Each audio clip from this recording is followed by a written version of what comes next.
Hello and welcome to wake up. बच्चों, आज की इस वीडियो में हम स्टार्ट करेंगे क्लास 10th साइंस का प्री बोर्ड का पेपर जो पिछले साल आपके एग्जाम्स में पूछा गया था। इससे पहले की वीडियो में हम लोग सेक्शन ए और बी कवर कर चुके हैं, तो आज की वीडियो में हम स्टार्ट करेंगे सेक्शन सी से।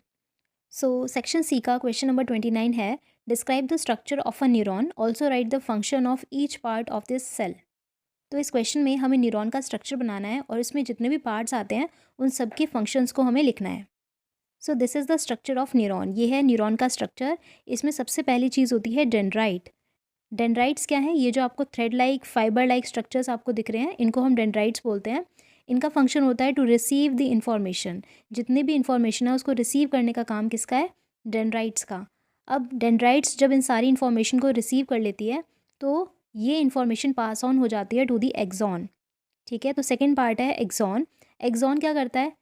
It converts the chemical signal which are received by the dendrites into electrical signal। जो chemical signal dendrites ने लिए थे उसको वो convert कर देता है electrical signals में। ठीक है, तो यहाँ पे जो signals होते हैं उनकी speed increase हो जाती है because of the presence of myelin sheath। तो एक्सॉन जो है यहाँ पे आपको दिख रहा है myelin sheath भी present होती है, तो ये क्या करती है? स्पीड अप कर देती है सिग्नल्स को। ठीक है, एक्सॉन के पास जाने के बाद हमारी इन्फॉर्मेशन जाती है नर्व एंडिंग के पास। नर्व एंडिंग में क्या होता है? न्यूरो ट्रांसमीटर्स प्रेजेंट होते हैं जो हमारी इन्फॉर्मेशन को दूसरे न्यूरॉन तक पहुंचाते हैं। ठीक है, so overall the function of neuron is to transmit the message from one neuron to another. ठीक है, तो मैसेज को ट्रांसफ़र करना, इम्पल्स को ट्रांसफ़र करना, ये किसका काम होता है? न्यूरॉन का काम होता है। तो हमने ये सीखा कि सबसे पहले इन्फॉर्मेशन डेंड्राइट के पास जाता है। डेंड्राइट के बाद जो हमारे केमिकल सिग्नल्स होते हैं वो एक्सॉन्स के पास जाते हैं, जहाँ पर वो कन्वर्ट हो जाते हैं इलेक्ट्रिकल सिग्नल में। एक्सॉन के ऊपर माइलिन शीथ प्रेजेंट होती है जो कि हमारी जो सिग्नल्स हैं उनकी जो स्पीड है उनको इंक्रीज़ कर देती है। एक्सॉन के बाद नर्व एंडिंग के पास जाता है हमारी इन्फॉर्मेशन, और वहाँ पे न्यूरो ट्रांसमीटर्स प्रेजेंट होते हैं और इन्फॉर्मेशन सेकेंड न्यूरॉन के पास पहुँच जाती है। नेक्स्ट क्वेश्चन है, draw a diagram of neuro muscular junction. तो इस क्वेश्चन में हमें ये वाला डायग्राम ड्रॉ करके आना है। Next is which part of the brain maintains the posture and equilibrium of the body. तो ब्रेन का पार्ट पूछा है तो हम लिख सकते हैं हिंड ब्रेन। जो हिंड ब्रेन होता है वो पोस्चर को मेंटेन करने में हेल्प करता है, और इसका पर्टिकुलरली अगर हम बात करें तो cerebellum maintains the posture and the equilibrium in the body. तो सेरिबेलम इसका आंसर हो जाएगा। नेक्स्ट क्वेश्चन है, my elder brother Harish wears a spectacles with the lens of power +2D। तो इस क्वेश्चन में बताया है कि जो हरीश है वो स्पेक्टिकल्स लगाता है, चश्मे लगाता है, जिसकी पावर जो है वो 2D दे रखी है, यानी कि 2 डायोप्टर दे रखी है। ठीक है, अब हमें कुछ क्वेश्चंस के आंसर्स देने हैं। सो फर्स्ट क्वेश्चन है, what is the nature of this lens. क्योंकि इसकी पावर +2D थी तो प्लस से हमें पता चल रहा है कि जो लेंस है वो कैसा है? Convex lens. नेक्स्ट है, calculate the focal length of this lens. तो फोकल लेंथ का फॉर्मूला होता है 1/p, यानी कि 1/पावर। तो पावर कितनी थी? 2, तो इसका आंसर हो जाएगा +0.25 मीटर। नेक्स्ट हमसे पूछा है, from which eye defect Harish is suffering from. क्योंकि हरीश कन्वेक्स लेंस का यूज़ कर रहा है, it means he is suffering from hypermetropia. Now next question is, two causes of this eye defect. तो इस आई डिफेक्ट के क्या कारण हो सकते हैं? कारण ये होता है कि जो आई बॉल्स होती हैं वो शॉर्ट हो जाती हैं, और जो फोकल लेंथ है आई लेंस की वो लॉन्ग हो जाती है। Next is, we are able to see both the nearby as well as distant object. हम पास के ऑब्जेक्ट भी देख पाते हैं और दूर के ऑब्जेक्ट्स भी आराम से देख पाते हैं।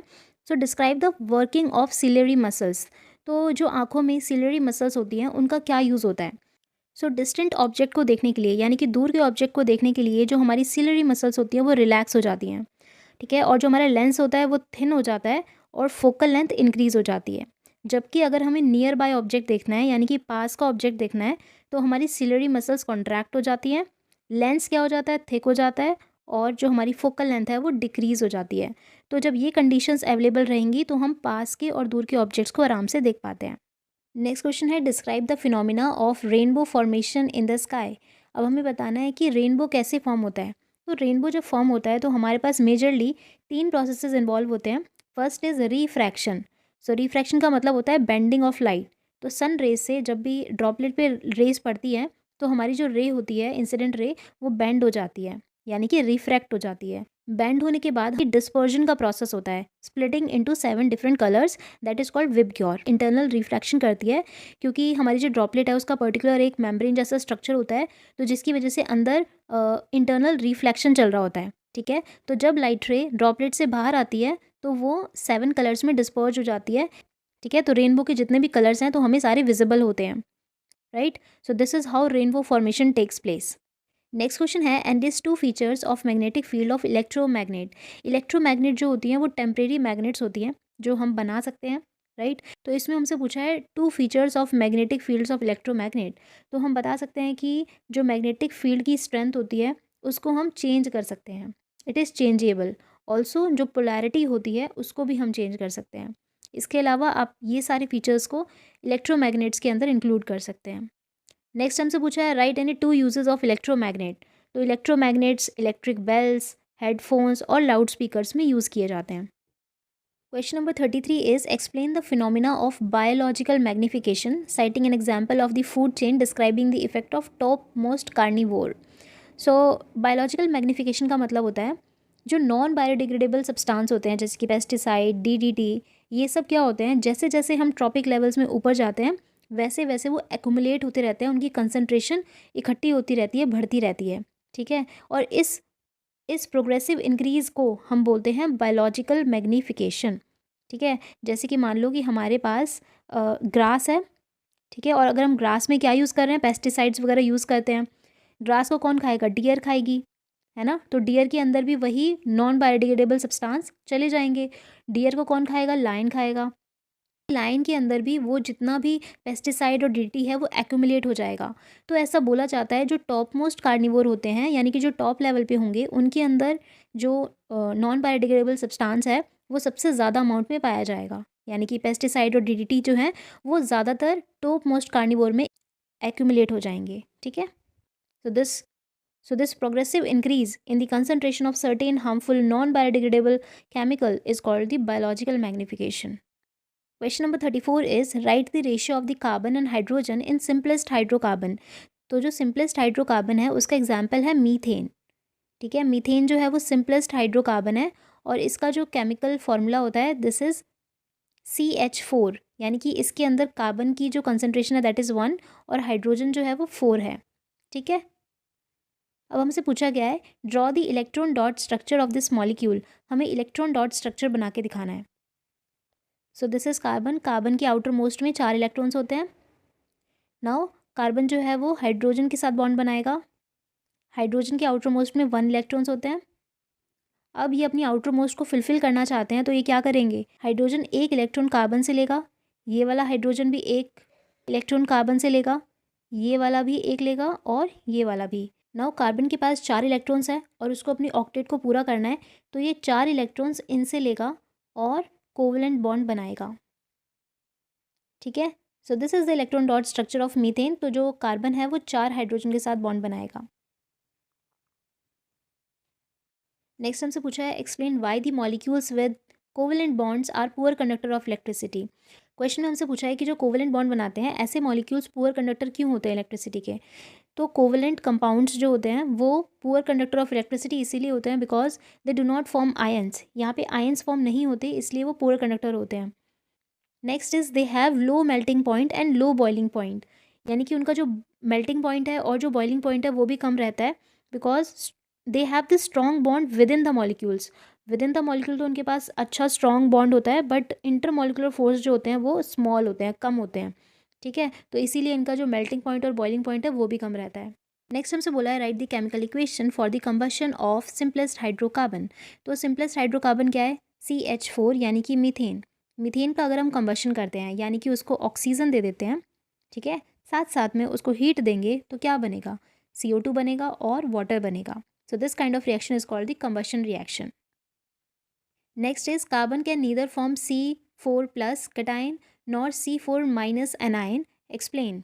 कार्बन ना ही कैटाइन फॉर्म कर सकता है ना ही एनाइन फॉर्म कर सकता है, क्यों। तो ऐसा इसलिए होता है क्योंकि अगर कार्बन को कैटाइन फॉर्म करना है तो उसको 4 इलेक्ट्रॉन्स को लूज़ करना पड़ेगा और अगर वो 4 इलेक्ट्रॉन्स को लूज़ करेगा तो इसमें लगेगी लार्ज अमाउंट ऑफ एनर्जी। ठीक है, अगर ज़्यादा एनर्जी लगेगी तो ऐसा प्रोसेस बहुत डिफ़िकल्ट होगा, राइट। तो कैटाइन बनाना मुश्किल है। अब अगर बात करते हैं C4 माइनस यानी कि एनाइन बनाने की, तो एनाइन जब बनेगा तो कार्बन को 4 इलेक्ट्रॉन गेन करने पड़ेंगे। अगर कार्बन 4 इलेक्ट्रॉन्स को गेन कर लेगा तो उसके पास टोटल इलेक्ट्रॉन्स हो जाएंगे 10 और प्रोटॉन्स के लिए ये मुश्किल है 10 इलेक्ट्रॉन को होल्ड करके रखना, इसीलिए कार्बन जो है ना ही कैटायन फॉर्म कर रहा है और ना ही एनायन फॉर्म कर रहा है। नेक्स्ट है identify the functional group in the following compound. Functional group क्या है? इसमें है bromo, this is ketone, this is alcohol और इसमें है डबल बॉन्ड। जैसे कि अगर मैं कार्बन का स्ट्रक्चर बनाती हूँ तो यहाँ पर लगेंगे 4 हाइड्रोजन और 2 कार्बन, ठीक है। So this is the structure of C2H4, ठीक है। नेक्स्ट क्वेश्चन है differentiate between male gametes and female gametes. So अगर हम मेल गैमेट्स की बात करें तो मेल गैमेट्स मोटाइल होते हैं, यानी कि मूव कर सकते हैं और स्मॉल साइज़ के होते हैं, जबकि फीमेल गैमेट्स जो हैं उसका साइज़ जो है वो लार्ज होता है, it is large sized but non motile. Non motile का मतलब वो मूव नहीं करता, तो एग मूव नहीं करता, जबकि जो स्पर्म है वो मूव करता है, राइट। नेक्स्ट क्वेश्चन है discuss the role of prostate gland and seminal vesicle in the male reproductive system. तो प्रोस्टेट ग्लैंड का फंक्शन होता है to provide nutrition to the sperm to ease the transport. तो transportation में help करने के लिए वो न्यूट्रिशन प्रोवाइड करता है, ठीक है। सेमिनल वेसिकल क्या करता है? फ्लूइडी मीडियम प्रोवाइड करता है ताकि जो स्पर्म है वो आसानी से ट्रांसपोर्ट हो सके। तो जो फ्लूइड मीडियम है वो कौन प्रोवाइड करता है? सेमिनल वेसिकल, ठीक है। Next is which are the 2 sexually transmitted disease caused by the virus. तो वायरस की वजह से जो सेक्शुअली ट्रांसमिटेड डिजीज़ होती है उनके एग्जाम्पल हैं HIV एड्स और वॉट्स, WARTS। नेक्स्ट क्वेश्चन है what is the role of testis. तो टेस्टिस का रोल होता है to produce the hormone, hormone का नाम है टेस्टोस्टेरोन, ठीक है। Also it produce male gamete जिसको हम स्पर्म बोलते हैं, ठीक है। नेक्स्ट है elaborate upon the different methods of contraception. So contraception के बहुत सारे मेथड्स होते हैं, जैसे कि barrier method, surgical method, chemical method और IUCADs, ठीक है। तो हम ये सब मेथड्स यूज़ कर सकते हैं फॉर दी कॉन्ट्रासेप्शंस। नेक्स्ट है which are the 2 sexually transmitted disease caused by bacteria. तो STDs अगर बैक्टीरिया से हो रही है तो उनके एग्जाम्पल्स होंगे साइफिलिस और गोनोरिया। नेक्स्ट क्वेश्चन है how can 3 resistors of resistance 2 ohm, 3 ohm, 6 ohm can be connected in an electrical circuit to give the equivalent resistance 1 ohm and 11 ohm. तो अगर मुझे इक्विवेलेंट रेजिस्टेंस 1 ओम का बनाना है, ठीक है, वो भी इन सारे रेजिस्टर्स को यूज़ करके, तो मैं कैसे लगाऊंगी इनको? So I can arrange them in the parallel way, यानी कि मैं इनका पैरेलल अरेंजमेंट कर सकती हूँ। तो उससे क्या होगा? 1/R is equals to 1/R1 plus 1/R2 plus 1/R3। तो R1, R2 और R3 की वैल्यू पुट करके I can find the value that is 1 ओम, ठीक है। तो इस तरीके से अगर आप सॉल्व करोगे तो 1 ओम आ जाएगा। इट मीन्स हमें जो अरेंजमेंट करना है that will B parallel arrangement, ठीक है, तभी हमारे पास 1 ओम आएगा, वरना नहीं। नाउ अगर हमें 11 ओम लाना है, ठीक है, इन सारे रेजिस्टर्स को यूज़ करके मुझे अगर 11 ओम लाना है तो मैं इन सारे रेजिस्टर्स को सीरीज़ में अरेंज करूँगी 2, 3, 6। सीरीज़ का फॉर्मूला होता है RN is equals to R1 plus R2 plus R3, ठीक है। R1 की वैल्यू 2 प्लस 3 प्लस 6, तो आ गया 11 ओम, राइट। तो इसका अरेंजमेंट जो होगा ना, this will be series arrangement. Next हमसे पूछा है right the name of 2 metals having extremely low resistivity. तो जिसका लो रेजिस्टेंस होता है वो गुड कंडक्टर होता है, या फिर बेस्ट कंडक्टर भी हो सकता है। तो गुड कंडक्टर कौन है? एक तो कॉपर होता है और दूसरा सिल्वर। तो silver is the best conductor, ठीक है, silver is the best conductor. और जो गुड कंडक्टर है दैट विल बी कॉपर, जिनकी हम कॉपर वायर्स भी बनाते हैं। Question number 37 is what are ores. Ores क्या होते हैं? So ores are the minerals जिनसे कि हम मेटल्स को निकाल सकते हैं। मिनरल्स, ऐसे मिनरल्स जिनसे हम मेटल्स को निकाल सकते हैं, वो भी प्रॉफिटेबली, ठीक है, उनको बोलते हैं ओर्स। नेक्स्ट है what are gangue particles. So gangue particles क्या होते हैं? These are the impurities that are present in a metal. So metal के अंदर जो भी इम्प्योरिटीज़ होती है उनको हम गैंग्यू पार्टिकल बोलते हैं। उनको रिमूव क्यों करना चाहिए मिनरल ओर से? क्योंकि अगर हम उनको हटा देंगे, उन इम्प्योरिटीज़ को हटा देंगे, तो जो हमारे ओर की कंसनट्रेशन है वो इंक्रीज़ हो जाएगी। नेक्स्ट है वाई आर द सल्फाइड और रोस्टेड। सो सल्फाइड और को हम रोस्ट इसलिए करते हैं क्योंकि हम मेटल को एक्सट्रैक्ट करना चाहते हैं, मेटल निकालना चाहते हैं, तो हम ऑक्साइड से मेटल निकाल सकें, इसीलिए हम सल्फाइड और को रोस्ट करते हैं, ठीक है। सल्फाइड और को हम स्ट्रॉन्गली हीट करते हैं in the presence of air to obtain the oxides, और फिर ऑक्साइड से हम मेटल निकाल सकते हैं, ठीक है। नेक्स्ट हमसे पूछा है how is the mercury metal obtain from cinnabar cinnabar का मतलब होता है मरकरी का ore. Write the chemical equation only, हमें केमिकल इक्वेशन लिख के दिखानी है, तो ये वाली केमिकल इक्वेशंस आपको इसमें लिख के आनी है, ठीक है, no explanation. What is magnification? Magnification क्या होता है? So magnification is the ratio of height of image to the height of object. यानी कि आपने फॉर्मूला भी देखा होगा कि एम जो होता है वो किसके बराबर होता है, एच आई अपॉन में एच ओ, ठीक है, यानी कि height of image to the height of object.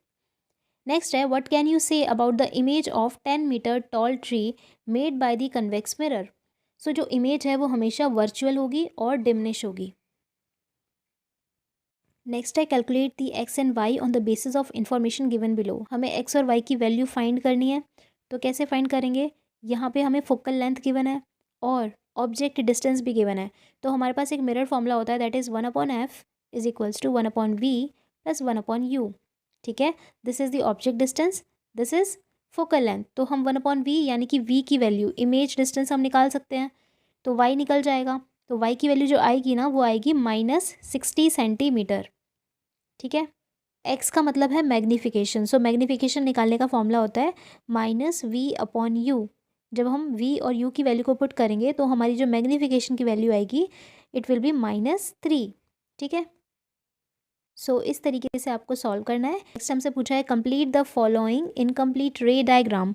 हमें क्या करना है, इन इनकम्प्लीट डायग्राम्स को कंप्लीट करना है, तो इस तरीके से हम इसको कंप्लीट करेंगे। ये जो रे डायग्राम है ना वो इस तरीके से एक्सटेंड होगा, ठीक है, और ये वाला इस तरीके से, ठीक है। नाउ लास्ट क्वेश्चन है, डिफाइन हेरिडिटी। हेरिडिटी का मतलब होता है transmission of trait from parents to offspring, ठीक है। हेरिडिटी एक ऐसा प्रोसेस होता है जिसमें हम ट्रेट्स को ट्रांसफ़र करते हैं from the parents to the offspring. Next question है, if a trait X exist in 10% of a population of an a sexually reproducing species and trait Z exist in 60% of the same population, which trait is likely to have arisen earlier. तो यहाँ पे हमें mention है कि ए sexual reproduction की बात हो रही है। ए सेक्शुअल का मतलब कि कॉपीज़ जो हैं वो बिल्कुल एग्जैक्ट बनेगी, कोई वेरिएशन नहीं आएगा। तो अगर 60% पॉपुलेशन में हमें ट्रेट जेड दिख रहा है, इसका मतलब अगर ये ट्रेट जेड वाली पॉपुलेशन दोबारा से ए सेक्शुअली रिप्रोड्यूस करेगी तो उसकी परसेंटेज और इंक्रीज़ हो जाएगी। इट मीन्स ये जो 60 वाला है ना ये पहले से ही अराइजन होगा, ठीक है। 60% जो है वो पहले से ही अराइज होगा, तभी तो इसकी पॉपुलेशन अभी भी एग्जिस्ट कर रही है, वो भी ज़्यादा मात्रा में। और ए सेक्शुअल में क्या होता है, हमेशा एग्जैक्ट कॉपीज़ बनती है, वेरिएशंस के कम चांसेस होते हैं, ठीक है। नेक्स्ट क्वेश्चन है, how does the sex determine in the human. तो होता क्या है, जो मेल्स हैं ना उनके पास जो क्रोमोजोम है दैट इज़ XY, और जो फीमेल्स हैं उनके पास जो क्रोमोजोम्स होते हैं दैट इज़ XX, ठीक है। तो जब ये X के साथ X कंबाइन होगा तो बनेगा XX, और जब ये Y X के साथ कंबाइन होगा तो बनेगा XY, ठीक है। तो जब XY फॉर्म होता है तो हम बोलते हैं बेबी बॉय, और जब XX फॉर्म होता है तो हम बोलते हैं baby girl. So actually father is responsible for determining the sex of a baby. Last question है, in which condition can a trait be considered as dominant और रेसेसिव। किस ट्रेट को हम डोमिनेंट बोलते हैं और किसको रेसेसिव बोलते हैं। तो ऐसे ट्रेट जो अपने आप को एक्सप्रेस कर पाएंगे उनको बोलते हैं डोमिनेंट ट्रेट, और जो अपने आप को एक्सप्रेस नहीं कर पाते उनको बोलते हैं रेसेसिव ट्रेट, ठीक है। So this is all for today. I hope आपको आज का लेक्चर अच्छे से समझ आया होगा। तो अगर आपको ये वीडियो पसंद आई है, आपको ये लेक्चर समझ आया है, so please do like share and subscribe. Thank you so much for watching.